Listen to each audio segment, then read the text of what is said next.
Dans cette vidéo, je vais vous parler de l'avenir de cette chaîne YouTube, des nouvelles. Alors d'abord des nouvelles, comme vous voyez, j'ai un beau foulard, c'est un foulard qui a appartenu à ma mère. C'est Jaïla qui a eu l'idée que je le mette parce que, j'espère que ça cache pas le micro, parce que depuis une semaine, j'ai très mal au cou, en fait au cervical. Ça a commencé avec une douleur au cervical, côté droit. Puis après, côté gauche, enfin, bref, toute la nuque, là, je suis pas bien. En fait, c'est le dimanche, il y a une semaine, presque 10 jours, mon frère est venu à l'improviste avec sa femme, enfin, son ex-femme. Ils m'ont réveillée en pleine sieste et j'étais pas bien et je me suis mise à coloter de froid, j'étais avec couverture sur les épaules, j'étais comme ça et je me suis raidie, en fait, au niveau des épaules, du haut, du cervical. Et depuis, ce qui est bizarre, c'est que j'avais souvent des maux d'estomac, et puis là, les maux d'estomac ont disparu, quoique là, je me demande si c'est un peu des mais bon.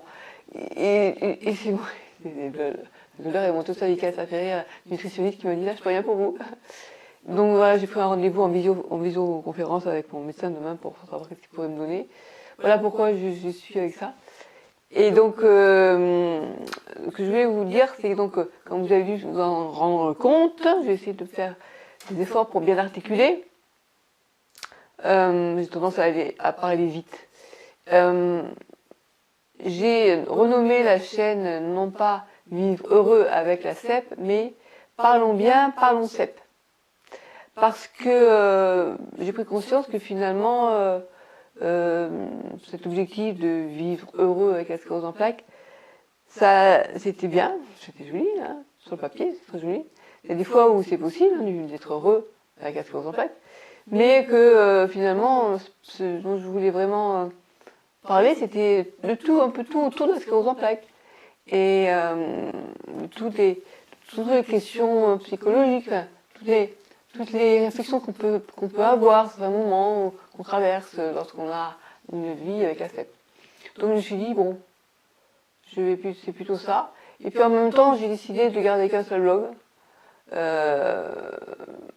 Et donc, ça va être que mon blog, christelbouli.com. Voilà. Par ailleurs, je suis en train de me former, enfin, j'ai bientôt fini, là. Ça fait faire un an. Ouais, ça fait un an. Ça fera un an et un mois au mois de février. Je passe l'examen le 13 février pour devenir sexothérapeute. Ouais, c'est ça. Analytique. C'est une psychologue qui est notre professeur. Donc, c'est par Internet. Donc, on a des cours en PDF, plus des vidéoconférences. Là, j'en ai eu une hier, dimanche matin. C'était sur les addictions sexuelles. Et j'ai participé et c'était intéressant. Bref, et donc en fait, ça m'est venu parce que j'ai eu l'occasion, certaines fois, qu'on m'ait posé des questions sur de sexualité en rapport avec la sclérose en plaques. Et je me suis rendu compte que c'était vraiment un sujet très très tabou, que les personnes qui en souffraient avaient beaucoup de mal à en parler à leur médecin. Et moi, tout ce qui est tabou, peut-être que j'adore, mais je veux dire, c'est quelque chose qui va pas me rébuter, comment on dit ça? Voilà, ça me fait pas peur, quoi. Finalement, c'est une souffrance de cacher des choses, des handicaps invisibles, ça fait partie un peu du handicap invisible, on va dire. Et quand on n'ose pas en parler à son médecin, on en fait quoi? Et je me suis dit, tiens, ce serait pas mal, puisque juriste ne peut pas l'être, étant donné que même si j'ai un beau doctorat en droit, d'ailleurs quand je l'ai retrouvé, je l'ai scanné pour le montrer, je vais le montrer là, un beau doctorat en droit, mais je peux rien en faire parce que comme j'ai pas le CAPA, je ne suis pas autorisée à proposer des consultations juridiques.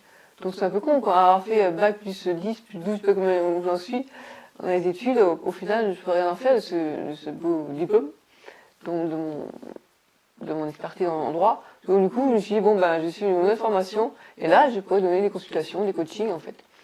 Alors c'est vraiment très très différent, bien sûr, hein, de passer du droit à trouble sexuel, ça fait vraiment bizarre, c'est sûr, mais pourquoi pas. Et c'est l'aspect analytique, donc c'est l'aspect vraiment rapport entre la psychologie, quoi. Mais en fait, psychologue, j'aurais bien aimé être psychologue. Enfin, oui, non, donc la matière en psychologie m'intéresse beaucoup, m'a toujours intéressée. J'ai toujours beaucoup posé de questions.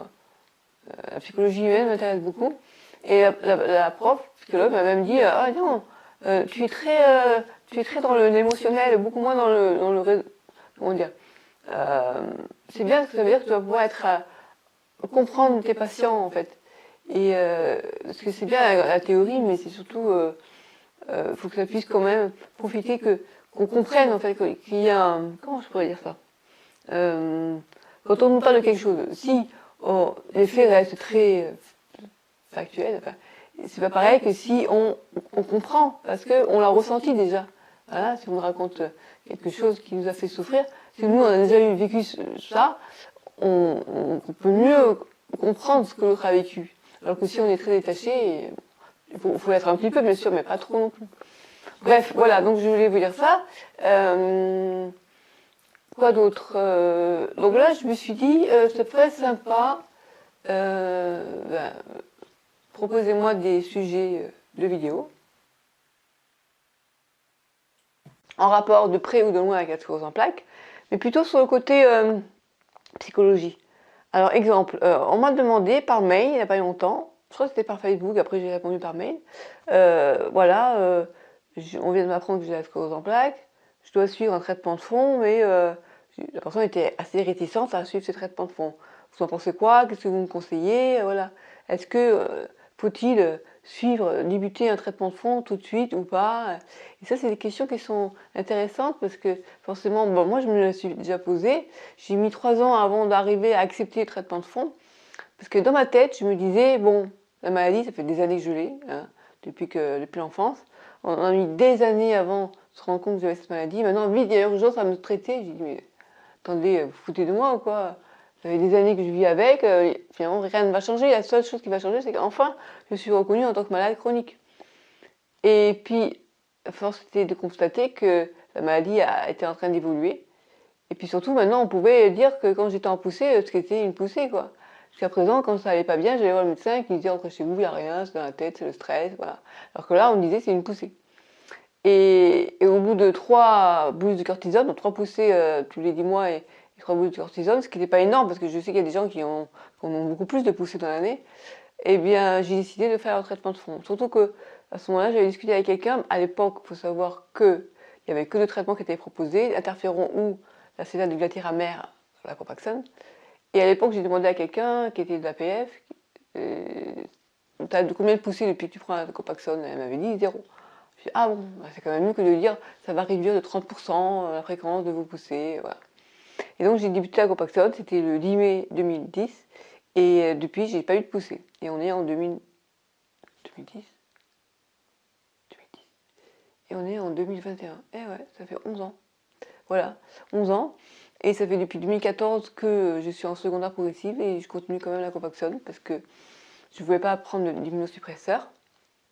Avec le Covid, j'ai bien fait finalement. Enfin, moi personnellement, je n'ai pas envie de prendre de risques. D'autant plus que je suis fragile puisque je suis très maigre. Ceci dit, j'ai repris 6 kilos, faut le dire. Hein, je fais 45 kilos, alors que je suis descendue à 38,8. En 3 mois et demi, j'ai pris 6 kilos, j'en suis fière. J'espère continuer comme ça. Voilà, et mon taux de masse maigre est passé de 3% à 14%. Il faudrait qu'il atteigne mes 3%. Ce qu'on m'a dit une nutritionniste ce matin. Voilà. Donc, toutes les questions qu'on peut. Forcément, ça cogite là-dedans. Hein. Quand on vient de nous apprendre qu'on a la sclérose en plaques, on a souvent peur, parce qu'on se dit qu'est-ce que c'est cette maladie, soit on la connaît, mais mal peut-être, parce qu'on connaît surtout le versant fauteuil roulant de la maladie. On se pose plein de questions, voilà. Donc n'hésitez pas à poser des questions dans les commentaires ci-dessous. Je pourrais vous répondre en vidéo, de manière détaillée. Voilà, après... ouais, je vais m'arrêter là, hein, juste pour vous dire que j'avais que ça à dire, c'était pas mal, ouais. Voilà. Donc, likez la vidéo si vous l'avez aimée, et je vous dis à bientôt pour de prochaines aventures. À bientôt!